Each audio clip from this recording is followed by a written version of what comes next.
Introdução: o sistema reprodutor é o responsável pela manutenção da vida humana, através da reprodução sexuada, que acontece pela junção de gametas, femininos e masculinos. Os óvulos, gametas femininos, juntam-se aos espermatozoides, gametas masculinos, se combinam e trocam material genético originando o ovo ou zigoto, que dará origem ao embrião e assim, com seu desenvolvimento, originará uma nova vida. O sistema reprodutor pode ser dividido em sistema reprodutor feminino e sistema reprodutor masculino, cada um com suas particularidades de órgãos, tipos de células, hormônios, entre outros.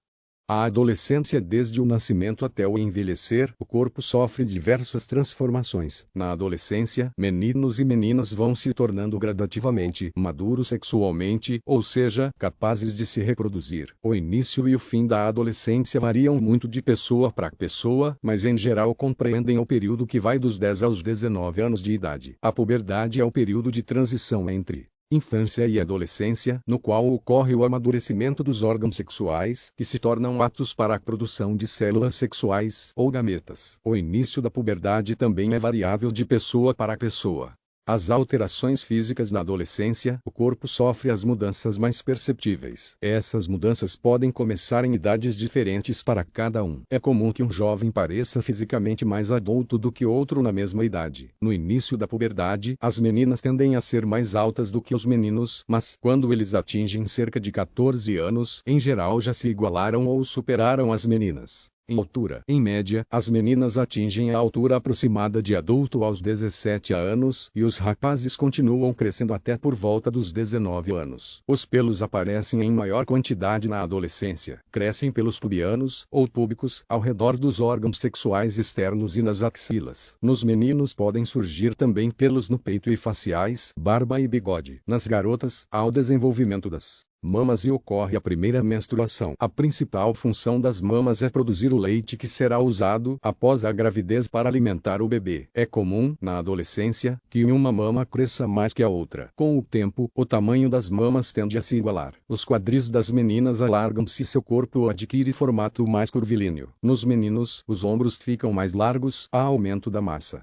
muscular, e o pênis e os testículos se desenvolvem. Além disso, a voz dos meninos se modifica, tornando-se mais grave.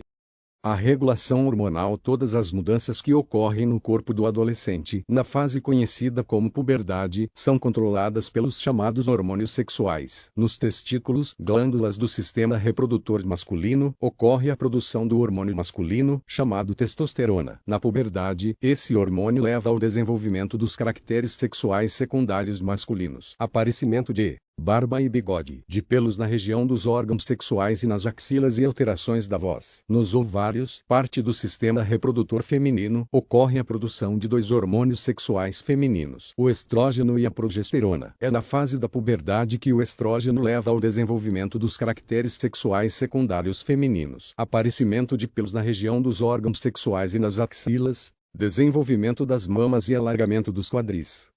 O sistema reprodutor feminino e masculino: o sistema reprodutor feminino tem como principal função a produção dos gametas, ou células sexuais femininas, os óvulos. Além disso, esse sistema é responsável pela produção de hormônios e pela nutrição e acomodação do feto até o seu nascimento. O sistema reprodutor masculino também é responsável por produzir os gametas masculinos, espermatozoides. Além disso, o pênis, órgão do sistema reprodutor masculino, também é responsável pela deposição do esperma ou sêmen no interior da vagina da mulher, permitindo o encontro do espermatozoide com o gameta feminino. O ato sexual: durante o ato sexual, o pênis penetra o interior da vagina, ambos encontrando-se num estado resultante do estímulo sexual. A ejaculação é o momento no qual o homem libera os espermatozoides contidos no sêmen. Em apenas uma ejaculação, podem ser eliminados cerca de 300 milhões de espermatozoides, aproximadamente um terço deles pode morrer ao entrar em contato com a secreção ácida produzida pela vagina. Se o ato sexual ocorrer durante o período fértil da mulher, ou seja, próximo ao período de sua ovulação e não contar com nenhum método contraceptivo, os espermatozoides irão tentar fecundar o óvulo, sendo que, normalmente, apenas um obterá êxito. As doenças sexualmente transmissíveis (DSTs) existem vírus, bactérias, protozoários e fungos causadores de doenças que são transmitidos pelo ato sexual, caracterizando as doenças sexualmente transmissíveis (DSTs). Algumas principais são HPV, papilomavírus humano, gonorreia, sífilis, herpes genital, hepatite C, candidíase e HIV, AIDS. A forma mais eficaz e simples de prevenção dessas doenças é o uso da camisinha feminina ou masculina.